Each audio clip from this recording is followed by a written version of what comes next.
निवडणूक अधिकाऱ्याला विनंतीपूर्वक इशारा देतो की उद्धव साहेबांच्या आणि राज साहेबांच्या मागण्या मान्य करा।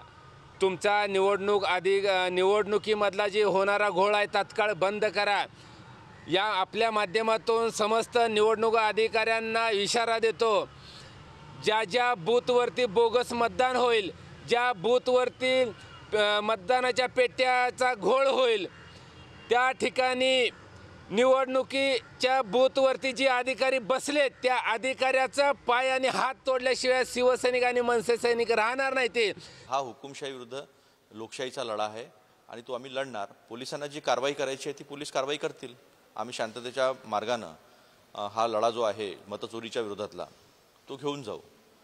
जर बीजेपीला असं वाटत असेल आणि जसं ते सांगतात की आम्ही लोकशाहीवादी आहोत, आम्ही लोकशाहीचं जास्त रक्षण करतो, तर त्यांनी पण सामील व्हावं। जर ते सामील झाले नाही तर मग आमचा जो आरोप आहे, जी वस्तुस्थिती पण आहे की बीजेपीचा पिट्टू झालेला आहे इलेक्शन कमिशन आणि बीजेपी काहीही काम दाखवू न शकल्यामुळे निवडणूक आयोगाच्या मदतीने निवडणुका जिंकत आहे, हा संदेश केवळ महाराष्ट्र देशात नाही तर जगात जाईल। हे काही प्रतिक्रिया सुद्धा आपण पाहिल्या। आत्ताच्या क्षणाला ही लाईव्ह दृश्य आपण पाहतोय। राज ठाकरे हे लोकल ट्रेननं चर्चगेटकडे रवाना झालेले। दरम्यान ते सर्वसामान्यांशी आणि माध्यम प्रतिनिधींशी सुद्धा अनौपचारिक गप्पा मारतायत। लाईव्ह दृश्य